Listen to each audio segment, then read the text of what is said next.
எல்லாரும் உற்சாகமா இந்த காலையில வந்திருக்கீங்க என்று விசுவாசிக்கிறேன். நல்ல ஒரு கால சூழ்நிலை இல்லையா? அதிக வெயிலும் இல்ல, ஓகே, மழையும் இல்ல, நல்ல ஒரு காலை தேவன் நமக்கு தந்திருக்கிறார். சோ நம்ம இந்த மாதம் நாம் தியானித்துக் கொண்டிருக்கிற வேத பகுதி யோசுவா 1ஆம் அதிகாரம் 5ஆம் வசனம். நீ உயிரோடு இருக்கும் நாளெல்லாம் ஒருவனும் உனக்கு முன்பாக எதிர்த்து நிற்பதில்லை. நீ உயிரோடு இருக்கிற நாடெல்லாம் ஒருவரும் உனக்கு முன்பாக எதிர்த்து நிற்பதில்லை. இந்த பகுதியை தான் நாம் தியானித்துக் கொண்டிருக்கிறோம். ஒருவரும் உனக்கு முன்பாக என்ன பண்ண மாட்டாங்க? எதிர்த்து நிற்க மாட்டாங்க. சோ அப்படி நிற்க மாட்டாங்க அப்படின்னா நான் என்ன செஞ்சிருக்கணும்? எனக்காக யார் நிற்பா? இதெல்லாம் நம்ம இன்னைக்கு கொஞ்சம் தியானிக்க போகிறோம். யாரும் 2 விதமான நபர்கள் நம்ம பார்க்க இருக்கிறோம். அதுல ஒரு நபர் யாருன்னு பாத்தீங்கன்னா அவங்க 2 பேரா இருக்காங்க. அந்த ஒரு நபரை நம்ம பேசும்போது ஒருத்தர் வந்து தாவீது ராஜா, அவருடைய மகன் சாலமோன் ராஜா, அவங்க ஒரு பிரிவு. இன்னொரு பிரிவை பார்க்கும்போது மோசே, அவர் பின்னாடி வந்த யோசுவா, இவங்களதான் நம்ம இன்னைக்கு பிரதானமா பார்க்க இருக்கிறோம். அதுல நீங்க தாவீது ராஜாவை குறித்து பார்க்கும்போது நல்ல ஒரு பெரிய ஒரு வல்லமையான ஒரு ராஜா, எல்லாத்தையும் ஜெயிச்சாரு, நிறைய விஷயங்கள்ல முன்னாடி வந்தாரு, எழும்பினார், அவர் ஜெயித்தார், அவர் நிறைய வெற்றிகளை கண்டவர் அப்படின்லாம் சொல்லி பார்க்கும்போது அவர் ஒரு நல்ல சிறந்த ராஜாவாய் இருந்திருக்கிறார். 1 ராஜாக்கள் 11ஆம் அதிகாரம் 6ஆம் வசனத்தை நம்ம படிக்கலாம். 1 ராஜாக்கள் 11:6. சாலமோன் தன் தகப்பனாகிய தாவீதை போல கர்த்தரை பூரணமாய் பின்பற்றாமல் கர்த்தரின் பார்வைக்கு பொல்லாப்பானதை செய்தார். இந்த தாவீது ராஜாவை குறித்து அதுல சொல்லப்படுகிற ஒரு வார்த்தை இருக்கு. நம்ம அதுல சாலமோனை குறித்து பார்க்கும்போது அது தாவீதை குறித்து சொல்லப்பட்ட காரியம், தாவீதை போல கர்த்தரை பூரணமாய் பின்பற்றாமல். அப்ப பூரணமாய் பின்பற்றினான் கர்த்தரை தாவீது, பூரணமாய் முழு மனதோடு, ஓகேயா, எல்லாவற்றையும் தேவனுக்கு கொடுக்கிறவராய். எப்பாவது தப்பு செஞ்சிட்டோம்னு தெரிஞ்சா உடனே எல்லாத்தையும் ஒருத்தர் சொல்லி கொடுக்குறாங்க, நாத்தான் சொல்லி கொடுத்த உடனே எல்லாத்தையும் போட்டுட்டு ஆண்டவர்கிட்ட போய் ரெட்டு விடுத்தி சாம்பல்ல உட்கார்ந்து அழுது ஆண்டவரே என்னை மன்னியும் ஓடி போனவர் தான் இந்த தாவீது. அந்த தாவீது ராஜாவை போல சாலமோன் என்ன பண்ணலையா? கர்த்தருடைய பார்வையில பூரணமாய் பின்பற்றல, கர்த்தரின் பார்வைக்கு பொல்லாப்பானதை செய்தான் என்று சொல்லி பார்க்கிறோம். அவரோட மகன் தான், தாவீதுடைய மகன் தான் இந்த சாலமோன். சாலமோன்ட்ட என்ன பிரதானமா இருந்துச்சுன்னு தெரியுமா? வெரி குட், ஓகே, ஞானம், ரொம்ப ஞானம், அதிக ஞானம். என்ன பேசினாலும் அப்படியே கரெக்டா இருக்கும், அவர் சொல்றது அப்படியே கரெக்டா இருக்கும், ரொம்ப ஞானவான். இவர் சாலமோனை குறித்து நம்ம இன்னும் அடுத்து பார்க்க வரோம். அதுக்கு முன்னாடி இன்னொரு பகுதி சொன்ன மோசேயும் யோசுவாவும் குறித்து பார்க்கலாம். யோசுவா 11ஆம் அதிகாரம் 15ஆம் வசனத்தை யாராவது வாசிக்கலாம். கர்த்தர் தமது தாசனாகிய மோசேக்கு எப்படி கட்டளையிட்டிருந்தாரோ அப்படியே மோசே யோசுவாவுக்கு கட்டளையிட்டிருந்தான். அப்படியே யோசுவா செய்தான். அவன் கர்த்தர் மோசேக்கு கட்டளையிட்டது ஒன்றையும் செய்யாமல் விடவில்லை. ஓகே, இதுல நம்ம யோசுவாவை குறித்து பார்ப்பதற்கு முன்பாக மோசே கொஞ்சம் நீங்க ஆழமா பார்த்தீங்கன்னா, மோசே கர்த்தர் அவனுக்கு கட்டளையிட்டபடி என்ன கட்டளையிட்டாரோ அதன்படி செய்த ஒரு தலைவனாய் சிறந்த தலைவன் தான் மோசே. மோசே கர்த்தர் என்னென்ன ரூல் கொடுக்கிறாரோ அதெல்லாம் ரொம்ப கவனமா, ஆண்டவரே இது உங்களுக்கு பிடிக்குமா, இது இப்படியா, என்ன செய்யணும், போய் பேசுகிறவராக, ரொம்ப ஒரு பெஸ்ட் லீடராக கருதப்பட்டவர் தான் இந்த மோசே.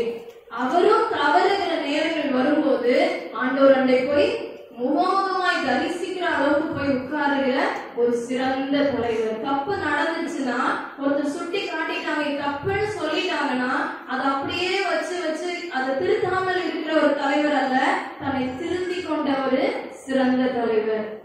இப்ப யோசுவாவை பாத்தீங்கன்னா மோசே கர்த்தரிடத்துல இருந்து என்னென்ன கட்டளை பெற்றுக் கொண்டாரோ அதெல்லாம் அப்படியே யோசுவாவுக்கு சொல்லிக் கொடுக்கிறார். தாவீது தன் வாழ்க்கையில் தேவன் எப்படி தன்னை இவ்வளவு பெரிய ராஜாவாய் கொண்டு வந்தார் என்பதை, தான் என்னென்ன தவறில் விழுந்து போனேன், எப்படிலாம் நான் கஷ்டப்பட்டேன், ஆனா என்னை தேவன் அவரை விட்டு தள்ளி போகிற சூழ்நிலைக்கு நான் இடம் கொடுக்கவில்லை, அவரை விட்டு நான் தூரம் போகல தம்பி அப்படின்னு சாலமோனுக்கு சொல்லிக் கொடுத்து கொண்டே இருந்திருப்பார். மோசே யோசுவாவுக்கு சொல்லிக் கொடுத்து கொண்டே இருக்கிறார். ஆனால் இதுல 2 பேர் இருக்காங்க. சாலமோன் வராரு, ஒரு சிறந்த ராஜா, ஞானமுள்ள ராஜா, எல்லாம் தெரியும் எனக்கு. கட்டுனா அவ்வளவு பயங்கரமான ஒரு மாளிகை கட்ட தெரியும். ஒரு குழந்தை வருது, ஒரு 2 தாய் சண்டை போடுறாங்கன்னா யார் சரியான தாய்ன்னு எனக்கு கண்டுபிடிச்சு கொடுக்க முடியும். அன்னைக்கு டிஎன்ஏ டெஸ்டோ எந்த டாக்டரோ யாரும் அங்க வரல. சரியான விதத்துல நான் தெரிந்தெடுக்க முடியும். எனக்கு அவ்வளவு ஞானம் இருக்கு. அவ்வளவு நல்ல ஒரு சாலமோன். எத்தனையோ லட்சக்கணக்கில் இஸ்ரவேல் ஜனங்கள் இருந்த இடத்துல மோசேக்கு அடுத்ததாக யோசுவாவை தேர்ந்தெடுக்கிறாங்க. ஒரு சிறந்த தலைவர், யுத்த வீரர் அப்படின்லாம் சொல்லி தேர்ந்தெடுக்கிறாங்க.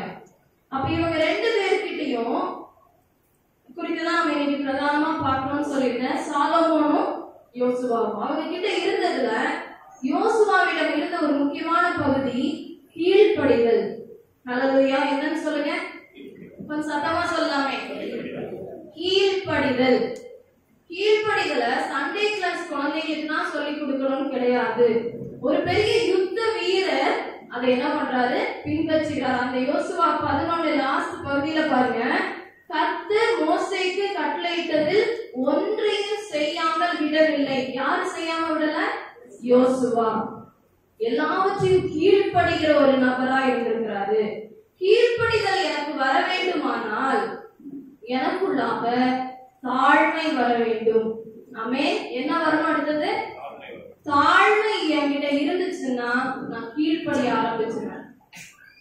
நீங்க தான் எனக்கு சொல்லி தர்றது, எனக்கு நிறைய தெரியுமே, நான் நிறைய கற்றுக்கொண்டேன், எனக்கு நல்லாவே இந்த உலகம் எப்படி இருக்குன்னு எனக்கு தெரியும். நீங்க எனக்கு ஒன்றும் பாடம் புகட்ட வேண்டாம். தாழ்மை வரவில்லை என்றால் ஒரு குழந்தையிடம், ஒரு பெரியோரிடம், ஒரு நபரிடம் கீழ்ப்படிதலை எதிர்பார்க்க முடியாது. தாழ்மை வரணும்னா என் ஈகோ உடைக்கப்படும். எனக்கு தெரியும்ன்ற அந்த எண்ணம், அந்த பெருமை என்னை விட்டு நீங்க வேண்டும். அது யோசுவாவினிடம் நம்ம பார்க்க முடிகிறது. சாலமோன் ஞானமா இருந்தா, என்கிட்ட எல்லாமே இருக்கு, ஐஸ்வர்யம் வருது, ஞானம் இருக்க அவன் செய்யறதெல்லாம் செழிப்பா மாறுது. பல ஊர்கள்ல இருந்து தேடி வர்றவங்க எல்லாம் அள்ளி அள்ளி குடுக்கிறவங்களா இருக்காங்க. செல்வந்தன் ஆகிறான். எங்கிட்டதான் இப்ப எல்லாம் வந்தாச்சு, நான் எல்லாத்தையும் அருமையா செய்வேன்.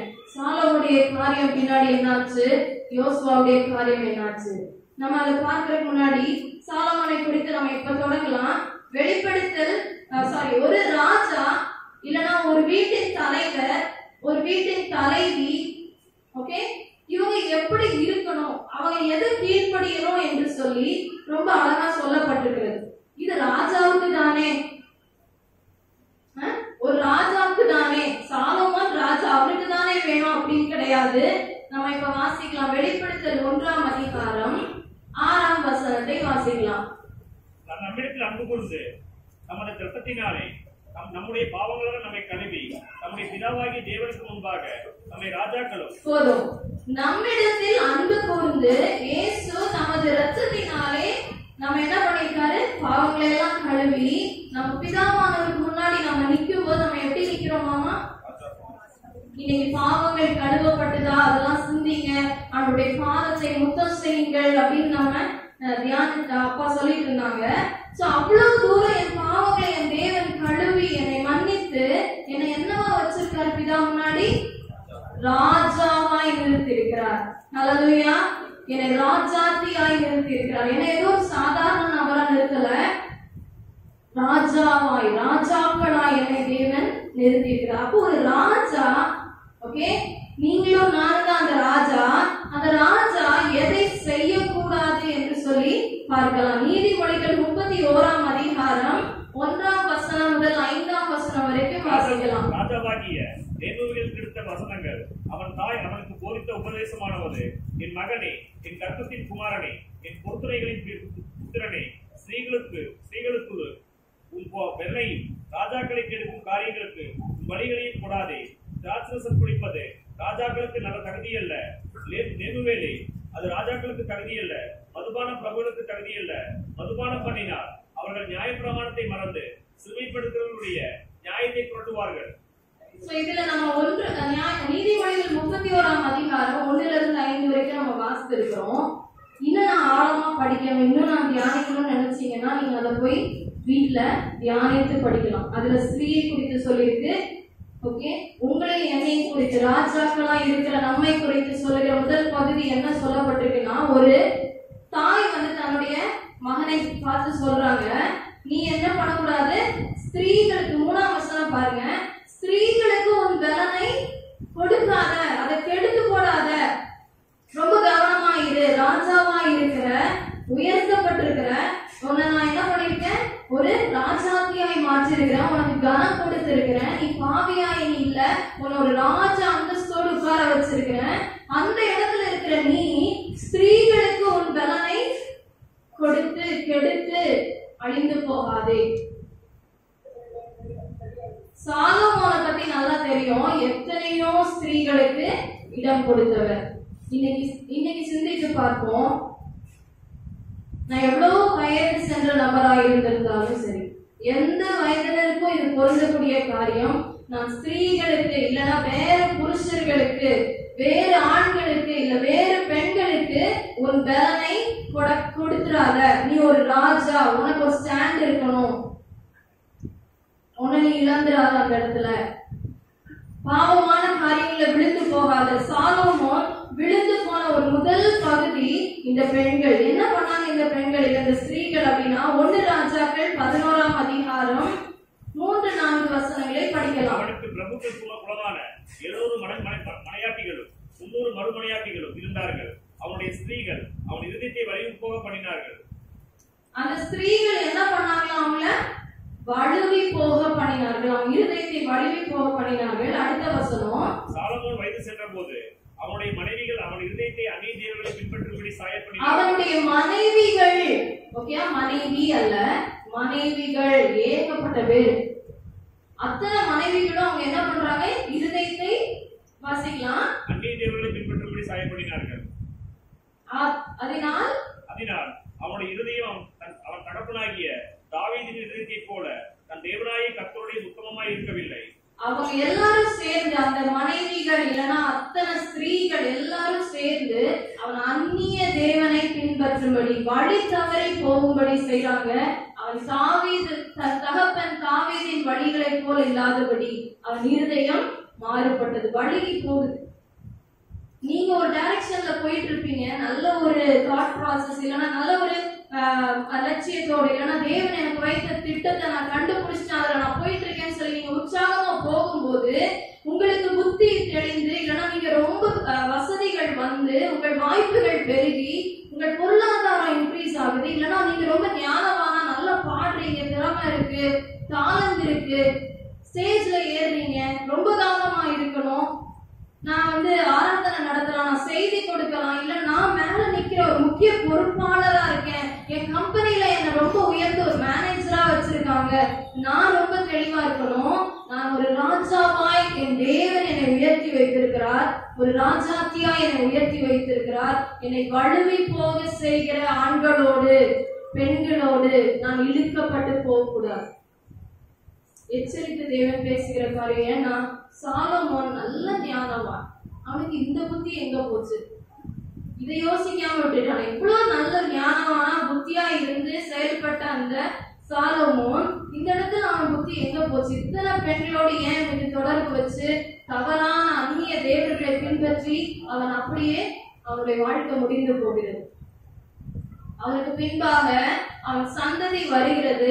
அவன் சந்ததி என்ன பண்ணுது, அப்பாவே இப்படி இருக்காருன்னா சந்ததி எப்படி இருந்திருக்கும், சந்ததிக்கு அந்த ராஜ்யத்தை நடத்த தெரியல, ராஜாவாய் நிற்க தெரியல, அப்படியே 2ஆ பிரிக்கிறாங்க. இந்த பக்கம் நார்த் சவுத் மாதிரி 2ஆ பிளவுண்டு போகிறது அந்த சந்ததி. அதுக்கப்புறம் ராஜ்யபாரத்தில் இருக்கலாம் அப்படியே கீழே தள்ளிடுறாங்க. சோ நான் என்ன சொல்ல வரேன், நம்ம செய்கிற காரியங்கள்னால நம் சந்ததி பாதிக்கப்படுகிறது, நம் வாழ்க்கையும் பாதிக்கப்படுகிறது. சாலமோன் அங்க ஸ்திரீகளுக்கு இடம் கொடுத்தார். அதே நீதிமொழிகள் 31ல 5ஆம் வசனத்தை படிக்கலாமா?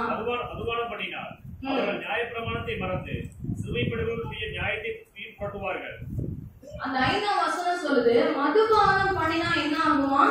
ஏன் மதுபானம் வேண்டாம், ஏன் ஸ்திரீகள் வேண்டாம் அப்படின்னா உங்களை மதி மயங்க பண்ணுவார்கள், உங்களுடைய புத்தி தெளிவற்று போக நேரிடும், உங்களுடைய செயலாற்று திறமை, உங்கள் குடும்பத்தை எடுத்து நடத்த வேண்டிய திறனற்று போவீர்கள், விழுந்து போகிற ஒரு காரியமா இருக்கும். எங்கேயாவது மதுபானம் குடிச்சவன் ரொம்ப ஸ்டெடியா தெளிவா பேசியிருக்கானா? அவனை யாராவது ரெஸ்பெக்ட் பண்ணிருக்காங்களா? அவன் காலையில நல்லா தெளிவா பேசியிருப்பாரு, சாயங்காலம் குடிச்சிட்டு வந்திருக்காருன்னா யாரும் அவர்கிட்ட பேசாதீங்க, ஒரு மாதிரிதான் பேசுவார், ஒதுக்கிடுவாங்க. சோ இந்த மதுபானத்துல இருக்கிறவன், மயங்கி இருக்கிறவன் நியாய பிரமாணத்தை மறப்பான். அவன் நியாய பிரமாணத்தை மறந்து போகிறவனா இருப்பான். எது ஆண்டவருடைய கட்டளை, எதை நாம் பின்பற்றணும், எப்படி இருக்கணும்ன்றதுதான் நியாய பிரமாணம், வேத வசனம் நமக்கு சொல்லுகிறதா இருக்குது. அதை அவன் மறந்து போகிறவனா இருப்பான். அவனுக்கு அது புத்தியிலே ஏறாது, தெளிவே இருக்காது. சாலோமோன் தன்னுடைய ராஜா பதவியில் இருந்த போதிலும் தன் தகப்பன் சொல்லி கொடுத்த ஒண்ணுமே அவனுக்கு ஞாபகமே வரல, மயங்கி போயிருக்கான். ஸ்திரீகளோடு மதுபான பிரியனாக எல்லாவற்றிலும் மயங்கி போகிற நிலைமை நம்மை நியாய பிரமாணத்தை மறக்க செய்யும். இந்த காலையில சிந்தித்து பாருங்க, நான் எதுக்கு பின்னாடி மயங்கி போய் கொண்டிருக்கிறேன்? நம்ம ஒருவேளை மதுபான பிரியரா இல்லாம இருக்கலாம், இல்ல நான் ஒருவேளை ஸ்திரீகளுக்கு பின்னாடி நான் போகிற நபர் இல்ல என்று சொல்லலாம். ஆனா என் மயக்கம் எதுக்கு பின்னாடி இருக்கிறது? இந்த காலையில நான் நியாய பிரமாணத்தை மறந்து போய் ஒரு காரியத்தை செய்யறேன்னா, இது பாவம்னே தெரியாம அந்த தப்ப நான் செஞ்சுக்கிட்டே இருக்கிறேன், எவ்வளவு தடவை சொல்லியும் நான் உணர்வடையவில்லை என்றால் நான் எங்கேயோ மயங்கி கிடக்கிறேன்னு அர்த்தம். நிலை தடுமாறி போன ஒரு சாலமோனா இருக்கிறேன் என்று அர்த்தம். நீங்க சிம்சோனை பாருங்க, ஒரு பெரிய சிம்சோன் யாரு, என்ன அவர்கிட்ட என்ன ஸ்பெஷலு? சிம்சோன் கிட்ட அவன் நல்ல ஒரு பலசாலி, பலவான், ஓகே, பயங்கர பலசாலி, அவன் அபிஷேகம் பண்ணப்பட்டவன், அவனுக்குள்ள அவ்வளவு வல்லமை இருக்கு, அவன்கிட்ட ஸ்ட்ரென்த் இருக்கு, அவ்வளவு பவர் இருக்கு. எவ்வளவு பேர் வேணாலும் வாங்கடா அடிக்கிறேன் அப்படின்ற மாதிரி நிக்கிறான். அவன் அவ்வளவு பவர்ஃபுல், பலசாலியா இருக்கிறான். சாலமோன் புத்திசாலியா இருக்கிறான். ரெண்டு பேரும் நல்ல தலை சிறந்த நோக்கத்தோடு படைக்கப்பட்டவர்கள்.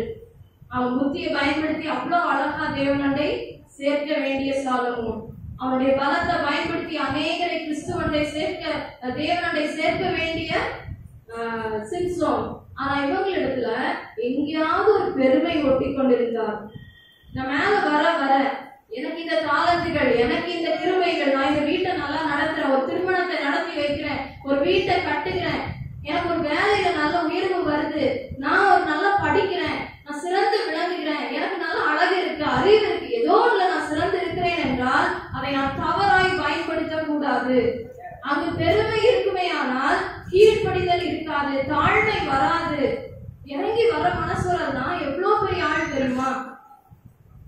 நான் எங்க இருக்க வேண்டிய நபர் தெரியுமா என்ற எண்ணம் கொண்டு கொண்டு இருக்கும் போது கடைசியா சிம்சோனுடைய வாழ்க்கையவே பாருங்க, அவன் கடைசியிலும் அவனுக்கு பலம் வருது, ஆனா ஒரு பிரயோஜனம் இல்லாமல் அதிலே மடிந்து போகிறான். தேவன் நமக்கு கொடுத்த கிருபைகள், தேவன் நம்ம வைத்த திட்டங்கள் பெரிதா இருக்கிறது. ஆனா நான் கீழ்ப்படியாம, நான் தாழ்மையா இறங்கி ஆண்டவர்கிட்ட போகாம இருந்தா, நான் பெருமையா எங்கேயா சிந்தித்து கொண்டிருந்தால் இந்த காலை வேளையில நம்ம மனதை ஒப்பு கொடுப்போம். நான் இறங்க மாட்டேன், அவங்க இறங்கி வரட்டும். நான்லாம் இறங்கி போய் பேசுறது, நான் எவ்வளவு பெரிய ஆளுன்னு நினைச்சிட்டு இருக்கீங்க? நான் வீட்டோட தலைவி, நான் இந்த வீட்டோட தலைவர். நாங்கெல்லாம் அப்படியெல்லாம் இறங்க மாட்டோம். எத்தனை முறை நாம் இப்படி மனதை கடினப்படுத்தி கொண்டிருக்கிறோம். நான் சாலோமோனா இருக்க போகிறேன்னா நான் ரொம்ப புத்திமான், வெளியில பாக்குறதுக்கு very good life, super, wonderful, உங்க வாழ்க்கை எவ்வளவு நல்லா இருக்கு தெரியுமா என்று சொல்லலாம். ஆனா அவங்களுடைய பின் சந்ததிகள் எல்லாம் அப்படியே சீரழிஞ்சு அழிந்து போகிறது. அந்நிய தேவர்களை தேடி போகிற சாலோமோன், சிம்சோன். நம்ம அடுத்ததாக பார்க்க இருக்கிறோம். இரண்டாவது நபர் யாரை குறித்து பார்க்க போறோம் அப்படின்னா மோசேயும் யோசுவாவும். அதுல யோசுவாவை குறித்து நம்ம பார்க்கலாம். யோசுவாவிடம் இல்லாத காரியங்கள் என்னெல்லாம் அப்படின்னு பாத்தீங்கன்னா, அவரிடம் பெருமை இல்லை.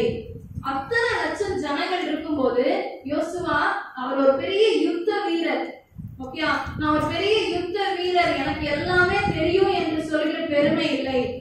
அவ்வளவு பேர் மத்தியில யோசுவா தேர்ந்தெடுக்கப்படும் போது அவருக்காக நான் தான் இனிமேல் பெரிய லீடர், மரியாதைக்கு எல்லாரும் என்ன பண்ணுங்க, கீழ்படிங்க என்று சொல்கிற ஒரு மிரட்டல் உள்ள நபர் இல்ல. அந்த இடத்துல அவரு தன்னை தாழ்த்துகிறார். மோசே என்ன சொல்லி கொடுக்கிறது? அவர் சொல்றதெல்லாம் நான் ஏன் கேட்கணும்? எனக்கு என்ன சுய புத்தி இல்லையா, நான் எனக்கு தெரியாதா என்று சொல்லுகிற எண்ணம் கொண்டவர் அல்ல யோசுவா. அவரிடம் தாழ்மை காணப்பட்டது. மோசே கற்பித்த எல்லாவற்றையும் தேவனிடத்திலிருந்து வந்தது என்று தேவ பயம் கொண்ட நபர் தான் யோசுவா. நான் இன்னைக்கு சிந்திக்க அழைக்கப்படுகிறேன். நான் சாலோமோனா இருக்க போகிறேனா, நான் யோசுவாவா இருக்க போகிறேனா? இந்த யோசுவா 1ஆம் அதிகாரம் 7ஆம் வசனத்தை நாம் படிக்கலாம். 1:7. என் தாசனாகிய மோசே உனக்கு கற்பித்த நியாய பிரமாணத்தின் படியெல்லாம் செய்ய கவனமாயிருக்க மாத்திரம் மிகவும் பலம் கொண்ட தினமனதாயிரு. நீ போகும் இடமெல்லாம் புத்திமானாய் நடந்து கொள்ளும்படிக்கு அதை விட்டு வலது இடதுபுறமாக விலகாதிருப்பாயாக. நம்ம வேதத்தை வாசிக்க வேண்டும், தியானிக்க வேண்டும் என சொல்லி நமக்கு செய்தியில கொடுக்கப்பட்டு வருகிறது. அதை தியானிக்கிற நியாய பிரமாணத்தின்படி இருக்கிற பிள்ளைகள் என்ன பண்ணுவாங்க? புத்திமானாய் நடந்து கொள்வார்கள். எனக்கு இங்க சொல்லி கொடுத்திருந்தாலும், எனக்கு எத்தனை முறை எனக்கு யாராவது கற்பித்து தந்திருந்தாலும், நான் அதை ஏற்றுக்கொண்டு நான் கீழ்ப்படியவில்லை என்றால் நான் புத்திமானாய் இருக்க முடியாது. நான் என் வீட்டை சிறந்து விளங்க நடத்த முடியாது. ஒரு நல்ல ஒரு குடும்ப தலைவராக, தலைவியாக, இல்ல நீங்க ஒரு ஆபீஸ்ல நல்ல ஒரு மெயின் போஸ்ட்லயோ எங்க இருந்தாலும், நீங்க என்ன நிலைமையில எங்க வைக்கப்பட்டிருக்கீங்களோ அந்த இடத்துல நான் நியாய பிரமாணத்தை கீழ்ப்படியவில்லை என்றால், எனக்கு ஒரு குறை இருக்குன்னு சொல்றாங்கன்னா அந்த குறையை நான் என்ன பண்ண முடியல, ஏற்றுக்கொள்ள முடியவில்லை என்றால் நான் திருத்திக்கிறேன், நான் மாத்திக்கிறேன், நெக்ஸ்ட் டைம் நீ வராம பாத்துக்கிறேன், இனிமேல் நான் உன்னை காயப்படுத்த மாட்டேன், நான் தெரியாம பேசிட்டேன். தன்னை தாழ்த்தி அங்க கீழ்ப்படுகிறவர் தான் யோசுவா. நான் யுத்த வீரர், நல்ல ஒரு பலசாலி, நானு எனக்கெல்லாம் பாடம் புகட்ட வேண்டாம் என்று சொல்லி ஒதுங்கவில்லை. அவர் அந்த இடத்துல தன்னை தாழ்த்தினார். நான் இன்னைக்கு காலையில கேட்கிறேன், எத்தனை பேரிடம் தாழ்மை காணப்படும்? என்னால இறங்கி போக முடியும், என்னால தாழ்மையா விட்டு கொடுக்க முடியும், சகிக்க முடியும், நான் கீழ்ப்படிய முடியும் என்று சொல்லி எத்தனை பேர் சொல்ல முடியும்? எந்த வயதா இருந்தாலும் சரி, எந்த வயதினரா இருந்தாலும் சரி, எனக்கு தாழ்மை இருக்குமே. ஆனால் யோசுவா ஒரு சிறந்த தலைவராக, மோசேக்கு அப்புறம் இன்னைக்கும் யோசுவாவை ஒரு நல்ல ஒரு தலைவராக, யுத்த வீரராக பேச வேண்டும் என்றால் அவரை தன்னை தாழ்த்தி கீழ்ப்படிந்த ஒரு நபராய் காணப்பட்டார். ஹல்லேலூயா, ஹல்லேலூயா, ஹல்லேலூயா. நம்முடைய வாழ்க்கையில இன்னைக்கு நம்ம அததான் சிந்திக்க அழைக்கப்படுகிறோம். ஏன் நான் தாழ்மையா இருக்கணும், ஏன் நான் கீழ்ப்படியணும்? அந்த பகுதிக்கு நேரா யோசிக்கலாம். ஏன் நான் தாழ்மைப்படணும், ஏன் நான் கீழ்ப்படியணும்? மறுபடியும் நம்ம அந்த மெயின் வசனத்தை வாசிக்கலாமா? யோசுவா 1ஆம் அதிகாரம் 5ஆம் வசனம். ஒருவனும் உனக்கு முன்பாக எதிர்த்து நிற்கவில்லை. நான் மோசேயோடு இருந்தது போல உன்னோடும் இருப்பேன். நான் உன்னை விட்டு விலகுவதும் இல்லை, உன்னை கைவிடுவதும் இல்லை. எஸ், நான் என்ன பண்றது இல்ல, உன்னை விட்டு விலகிறது இல்ல, உன்னை கைவிடுவது இல்ல. எப்போ நீ தாழ்மையாய் கீழ்ப்படிந்து வரும்போது நான் மோசையோடு இருந்தது போல உன்னோடு இருப்பேன். அப்போ உனக்கு முன்னாடி யாரும் என்ன பண்ண மாட்டாங்க, எதிர்த்து நிற்பதில்லை, எதிர்த்து நிற்பதில்லை. 2 சம்பவங்களை நம்ம இன்னைக்கு பார்க்க போறோம். அதுக்கு முன்னாடி என்னுடைய சுய பலத்தால் நான் ஒருவரை எதிர்த்து நிற்பேன். எனக்கு விரோதமா யார் எழுப்பினாலும் நான் உங்ககிட்ட நேரடியா போய் சண்டை போட்டு வந்துருவேன். எனக்கு எவ்வளவு முடியுமோ அங்க போய் நான் பேசிடுவேன். அதெல்லாம் நாங்கெல்லாம் முட்டு வைக்கிறதே இல்லை.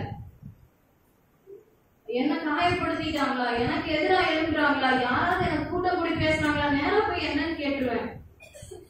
சோ இந்த யுத்தம் இல்ல பிரச்சனை என்பது யுத்தம் கர்த்தருடையது என்று சொல்லி பார்க்கிறோம்.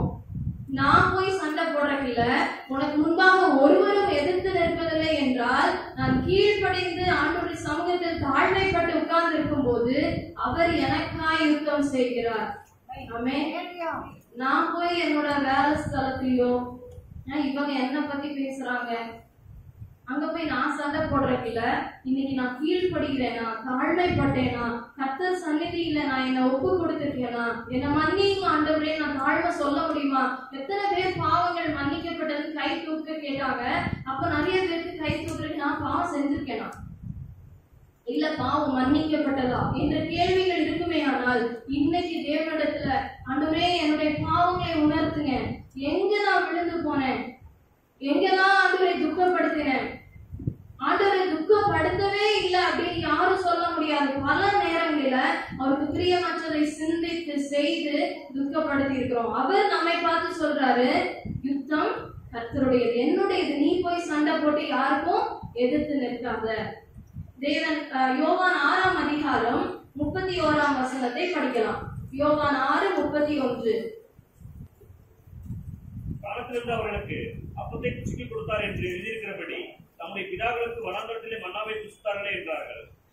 37ஆம் வசனத்தை படிப்போம். பிதாவானவர் எனக்கு கொடுக்கிற யாவும் என்னிடத்தில் வரும். பிதாவானவர் எனக்கு கொடுக்கிற யாவும் என்னிடத்தில் வரும். இதுல இயேசு சொல்லுகிறார், பிதா என்கிட்ட என்னெல்லாம் கொடுக்கிறாரோ அதெல்லாம் என்கிட்ட வரும். அடுத்த பகுதி, என்னிடத்தில் வருகிறவனை நான் புறம்பே தள்ளுவதில்லை. என்னிடத்தில் வருகிறவனை நான் புறம்பே தள்ளுவதில்லை. இயேசு தான் சொல்றாரு, பிதா தான் உங்களை எல்லாரும் என்ன பண்ணிருக்காரு, என்கிட்ட கொடுத்திருக்கிறார். பிதா உங்க எல்லாரும் என்கிட்ட கொடுத்திருக்கிறார். என்கிட்ட நீங்க எல்லாம் வந்திருக்கிறீங்க, இயேசுவிடம் நீங்க வந்திருக்கிறீங்க. நான் உங்களை என்ன பண்ண மாட்டேன், புறம்பே தள்ளுவதில்லை. நான் தள்ளி விட மாட்டேன், நான் உங்களை கைவிட மாட்டேன், நான் உங்களை விட்டு விலக மாட்டேன். ஏன்னா நீ கீழ்ப்படுகிற, ஏன்னா நீ தாழ்மையா இருக்கிற, உன்னுடைய நற்குணங்களை நான் பார்க்கிறேன், நியாய பிரமாணத்தை நீ கை கொள்ளுகிற, ரொம்ப தேவனுக்கு பயந்து நடக்கிற, ஒவ்வொரு நேரத்திலும் நான் சிந்திக்க அழைக்கப்படுகிறேன். அப்படிப்பட்ட பிள்ளைகளை என்கிட்ட பிதாவானவர் கொடுத்திருக்கும் போது நான் உங்களை புறம்பே தள்ளுவதில்லை என இயேசு சொல்லுகிறார். என்ன தள்ளிட்டாங்க, என்ன ஒதுக்கிட்டாங்க, அந்த குரூப்லயே என்ன சேர்க்கிறது இல்ல, என்ன எங்கேயோ வச்சிருக்கிறாங்க, யார் மனசுலயும் எனக்கு இடம் பிடிக்க முடியல, ஒதுக்கப்பட்ட நபரா இருக்கிறேன், எங்கேயோ விழுந்து போன ஒரு காரணத்தினால என்ன நல்லாவே தள்ளிட்டாங்க அப்படி என்று உணர்கிறோம். ஆனால் இயேசு சொல்லுகிறார், நான் உன்னை புறம்பே தள்ளுவதில்லை. ஏன்னா நீ என்கிட்ட வந்திருக்கிற. நான் யார்கிட்ட போனேன்றதான் முக்கியம். நான் மனுஷன்கிட்ட போனேன்னா தள்ளிதான் விடுவாங்க, சேர்த்துக்கொள்ள மாட்டாங்க. இன்னைக்கு நம்ம வாசித்த வேத பகுதியில கூட அந்த பரிசேயன் வீட்டுல வந்த பாவியான ஸ்திரியை யாருக்கும் ஏற்றுக்கொள்ள மனதில்லை, யாருக்கும் அவங்க மேல ஒரு இறக்கம் இல்ல, எரிச்சலும் கோபமும். இவளெல்லாம் போய் யாராவது நேசிப்பாங்களா, இவகிட்ட யாராவது பேசுவாங்களா? ஆனால் இயேசு மாத்திரமே அப்படிப்பட்ட பாவியான நபரையும், என்னிடத்தில் நீ வந்த, உன் பாவங்கள் மன்னிக்கப்பட்டது, நான் உன்னை தள்ளிவிட மாட்டேன், நான் உன்னை கல்லறிய மாட்டேன், நான் உன்னை ஏற்றுக்கொள்கிறேன், என்னிடமாய் உன்னை சேர்த்துக் கொள்கிறேன் என சொல்லுகிற தேவன். உனக்கு விரோதமா யாரும் எழும்ப விட மாட்டேன், உனக்கு முன்னாடி யாரும் எதிர்த்து நிற்கவும் விட மாட்டேன். ஏன்னா நீ கீழ்ப்படுகிற, நீ தாழ்மையா இருக்கிற. ஹல்லேலூயா. நான் இன்னைக்கு எதுல கீழ்ப்படியாம இருக்கிறேன், ஆண்டவர் சொல்லுகிற காரியத்துல இந்த பாவத்தை நான் ரிப்பீட்டடா பண்றேன்னா அதை நான் இன்னைக்கு மாற்ற விரும்புகிறார் தேவன். நான் பல முறை எனக்கு இந்த பெருமை அப்படியே எழும்பிடுது. ஒரு வார்த்தை என்னை பத்தி நல்லதா சொல்லிட்டாங்கன்னா எனக்கு அப்படியே தலை தூக்கிடுது. என்றால் நான் தாழ்மை உணர்வு வர வேண்டுமானால் நான் கீழ்ப்படி அழைக்கப்படுறேன். நிறைய விஷயங்கள் நான் கீழே இறங்கணும், நான் நிறைய விஷயங்கள்ல ஆண்டவர் தான் மேன்மை என்பதை நான் உணர்ந்து உணர்ந்து கீழே இறங்கி வர வர என் தாழ்மை வளர்ந்து கொண்டே இருக்கும். நம்ம முதலாவது ஒரு காரியத்தை பார்க்க போறோம். எப்படி தேவன் அவருடைய பிள்ளைகளுக்காக அவர் எதிரிகளுக்கு முன்பாக அவர் தான் நிற்க போகிறார். நீங்க போய் யாரோ எதிர்த்து வர்றாங்க, அவங்ககிட்ட போய் சண்டை போடணும், எதிராளியா வர்றான் அவனுக்கு நேரம் நான் போய் சண்டை போடுறதில்ல. தேவன் எப்படி நின்னாருன்னு 2 பகுதியில நாம் பார்க்க இருக்கிறோம். யாத்திராகமம் 14ஆம் அதிகாரம் 24ஆம் வசனம். யாத்திராகமம் 14:24. கிழக்கு வெளுத்து வரும் ஜாமத்தில் கர்த்தர் அக்கினியும் தேவமான ஸ்தம்பத்திலிருந்து எகிப்தின் சேனையை பார்த்து அவர்கள் சேனையை கலங்கடித்து அவருடைய ரதங்களிலிருந்து உருளைகள் சொல்லவும் அவர்கள் தங்கள் ரதங்களை போதும். இந்த பகுதி நமக்கு நல்லா தெரிந்த பகுதி. நான் ஏற்கனவே ஒரு முறை வாலிபர்களுக்கு சொல்லியிருக்கிறேன். நாம இந்த இஸ்ரவேல் ஜனங்கள் ஒரு பெரிய ஒரு காரியத்தை அவங்க செய்து முடிக்கிறாங்க. என்ன பண்ணாங்க, ஒரு பெரிய ரெட் சி, ஒரு செங்கடலை கடக்குறாங்க. நிறைய நேரங்கள்ல பின்தொடர்ந்து வருகிறாங்க சத்துருக்கள். இந்த இடத்துல எகிப்தியர் தான் என்ன பண்றாங்க, அங்க இருக்கிற வீரர்கள் எல்லா குதிரைகளோடு ரதங்களோடு இவங்களை பிடிக்கணும்னு சொல்லி வராங்க. ஆனா அந்த நேரத்துல இஸ்ரவேலர்கள் அந்த இடத்துல போய் சண்டை போகல, எதிர்த்து நிற்க போகல. ஒருவனும் உனக்கு முன்பாக எதிர்த்து நிற்பதில்லைன்னு நான் சொல்லியிருக்கேனே, அப்ப அந்த எதிர்த்து வருகிற சூழ்நிலையில யார் அங்க போய் நிற்பா ஆண்டவரே? எனக்கு நீங்க சொல்லியிருக்கீங்க, ஒருவனும் எனக்கு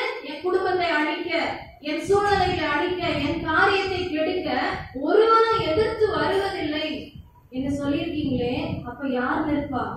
அங்கதான் சொல்றாரு தேவன் எகிப்தியரின் சேனையை பார்த்து, அந்த சேனையை தேவன் பார்க்கிறார். அவர் பார்க்கிறார். நீங்க பார்க்காத, உங்களால பண்ண முடியாத, எதிர்த்து போராட முடியாத இடங்களில நாம் அமைதியா இருக்க தேவன் அழைக்கிறார். நீ போய் சண்டை போடுன்னு ஆண்டவர் சொல்ல. உன்னால எவ்வளவு முடியுமோ நல்லா சண்டை போட்டு, முடியாம இருக்கும்போது கை கால் உடைஞ்ச பிறகு கான் கூட்டல. நீங்கள் சும்மா இருப்பீர்கள், யுத்தம் கர்த்தருடையது. நீ கீழ்ப்படி, நீ தாழ்மையாயிரு, என்கிட்ட நியாய பிரமாணங்கள் புஸ்தகத்துல இருக்கிற, வேதத்தில் இருக்கிறத தியானி, வாசி, என்கிட்ட க்ளோஸா இரு. ஏன்னா நீ என்கிட்ட வந்துட்ட, நான் உன்னை புறம்பே தள்ள மாட்டேன். நான் உனக்காக சத்துருக்கள் முன்பாக போய் நிற்பேன். ஏன்னா அவன் அடுத்த டைம் உனக்கு எதிர்த்தே வர முடியாது. ஆமே, நான் முன்னாடி அவனை பார்க்கிறார் தேவன். அந்த சேனைகளை பார்த்து, ஆண்டவர் பார்த்து அதுக்கு முன்னாடி அவனுக்கு நிற்க முடியுமா?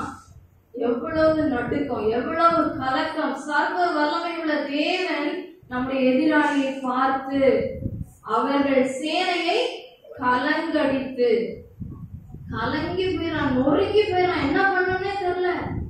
அவங்க புத்தியெல்லாம் கெட்டு போயிருது. அடுத்த வசனத்தை படிங்க.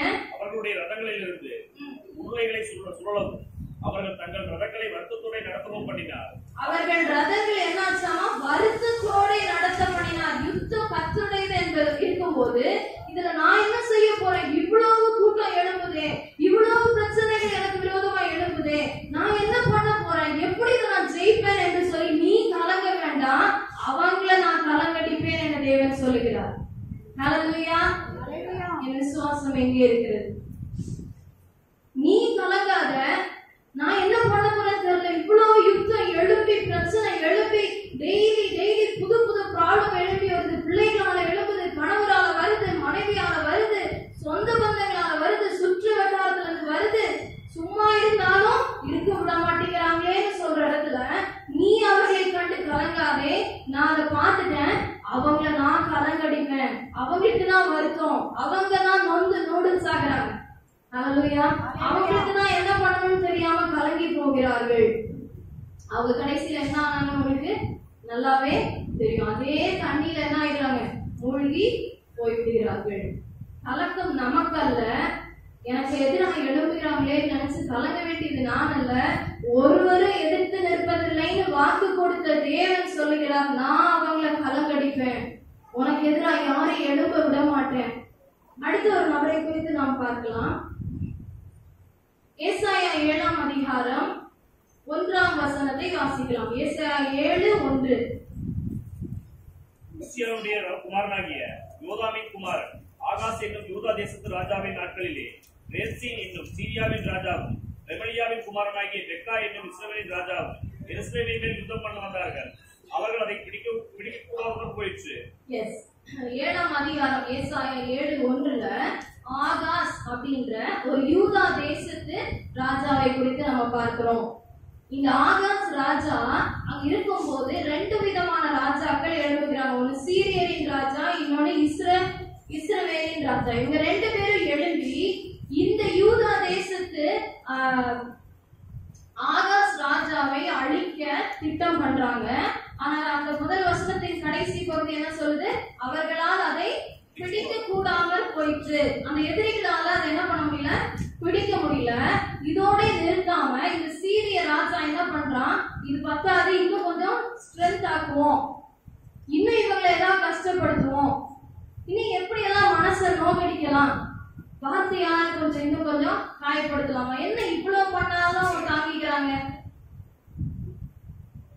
ஏன்னா எவ்வளவு அடிச்சாலும் வாங்கிக்கிறாங்க, இன்னும் கொஞ்சம் கூட பயமுறுத்துவோமே, இனி என்னெல்லாம் செஞ்சா இவங்களுக்கு கலக்கம் வரும் அப்படின்னு தான் 2ஆம் அதிகாரத்துல 2ஆம் வசனத்தை படிக்கலாம். சீரியர் எப்ராயிமை சார்ந்திருக்கிறார்கள் என்று தாவீதின் குடும்பத்துக்கு அறிவிக்கப்பட்ட போது ராஜாவின் இருதயம் அவன் ஜனத்தின் இருதயம் காட்டில் உள்ள மரங்கள் காற்றினால் அசைகிறது போல அசைந்தது. இந்த இடத்துல பாருங்க, சீரியர் இப்ப தனியா நம்ம போக வேண்டாம், நமக்கு இஸ்ரவேல் ராஜாவோட துணை பத்த மாட்டேங்குது.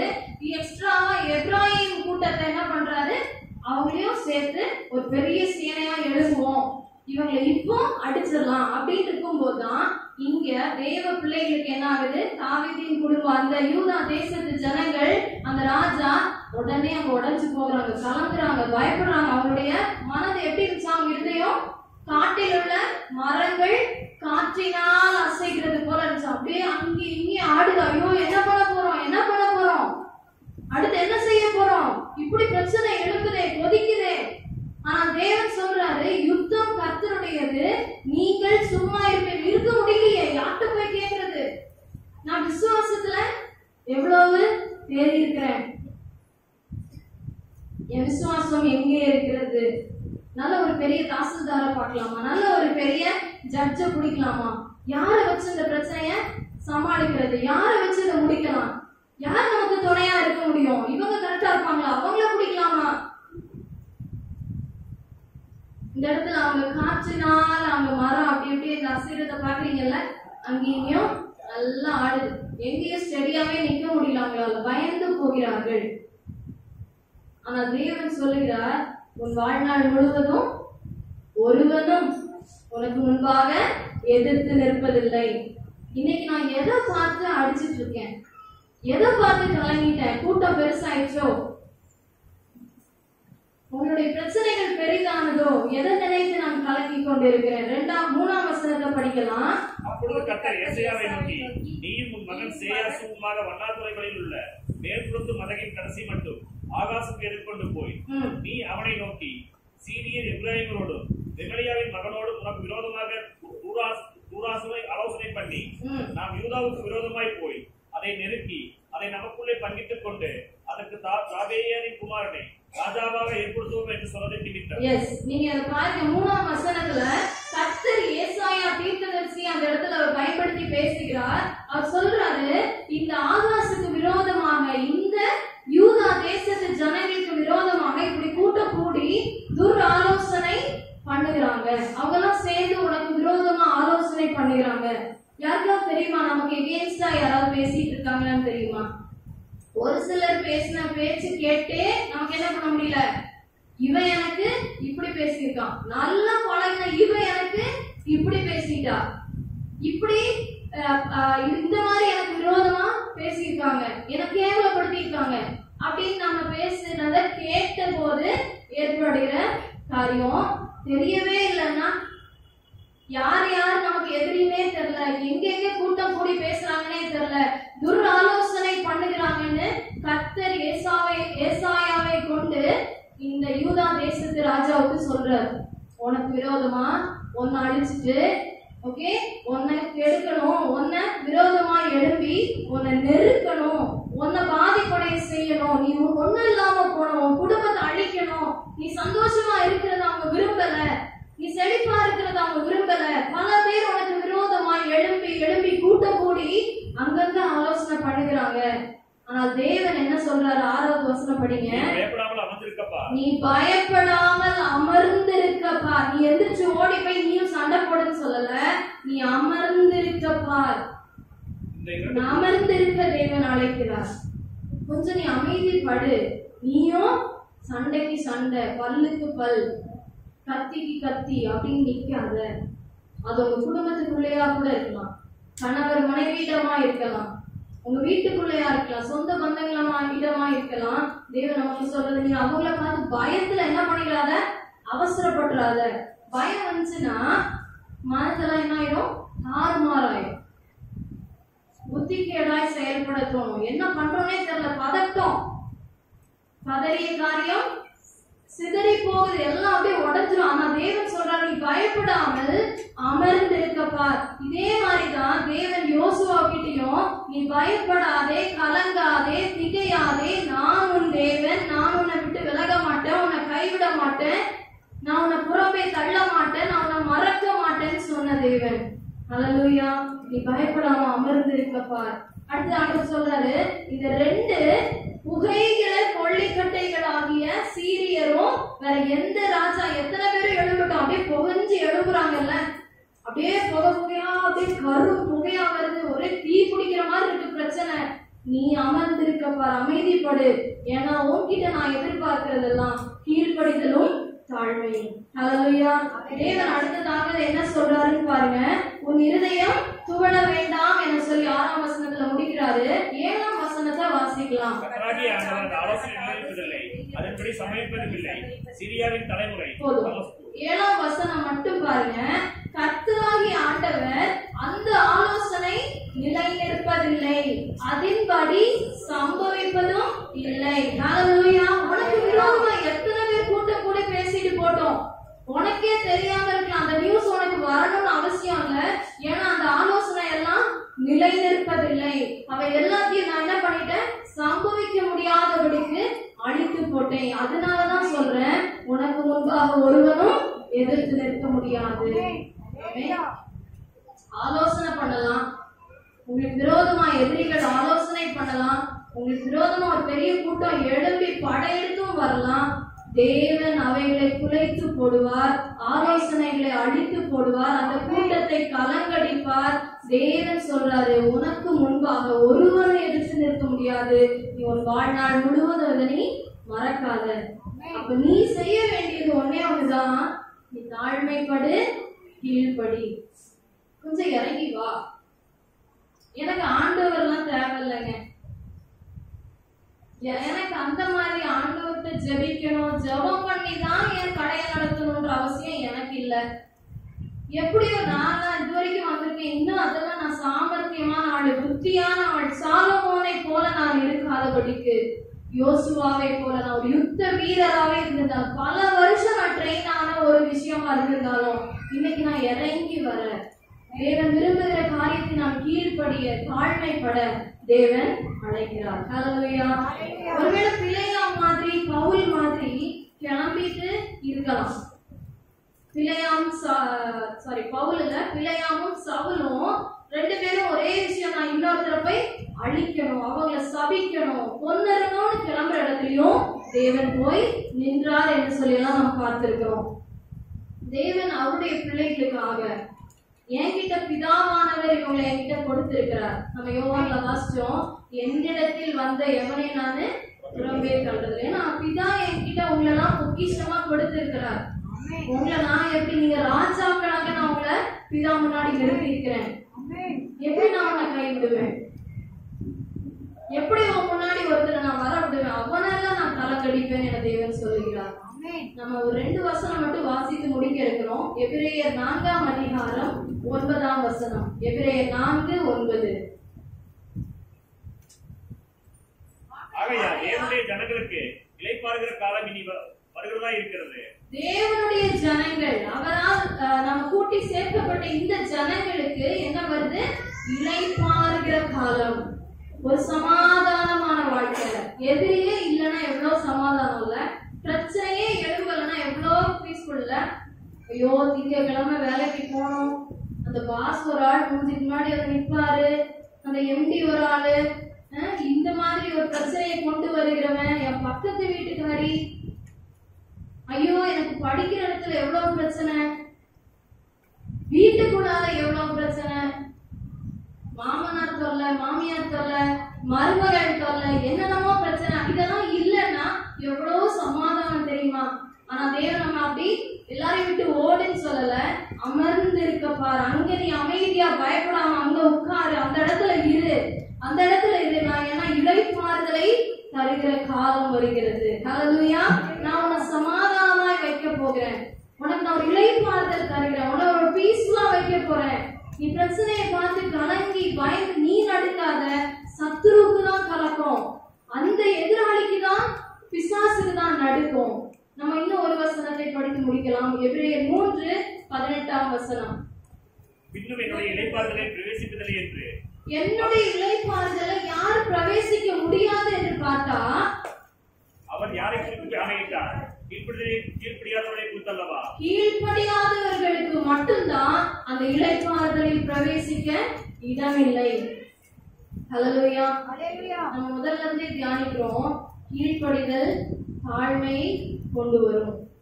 இன்னைக்கு நான் ஒரு படி இறங்கி கீழ்ப்படிய முடியும்னா எனக்கு தாழ்மை அது வளர்க்க உதவி செய்யும்.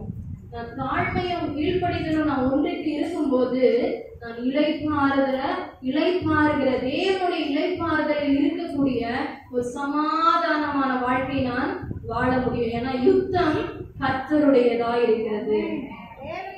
நீ பயப்படாமல் அமர்ந்திருக்க பார். நீ கலங்கி கொண்டிருக்காத. நீ என்ன நல்லா பிடிச்சிருக்கிற, என்கிட்ட நீ வந்திருக்கிற, நான் உன்னை தள்ளிவிட மாட்டேன். நீ கீழ்ப்படிந்து தாழ்மைப்படு, ஒப்புக்கோடு என தேவன் சொல்லுகிறார். ஏன்னா நான் பயங்கரமான பராக்கிரமசாலியாகிய கர்த்தர். நான் உன்னோடு இருக்கிறேன். உன்னோடு இருக்கிறவர் இந்த உலகத்தில் இருப்பவனிலும் பெரியவர். எவரும் உனக்கு முன்பாக எதிர்த்து நிற்க முடியாது. இன்னைக்கு நம்ம ஒப்பு கொடுப்போமா? எழுந்திருப்போமா?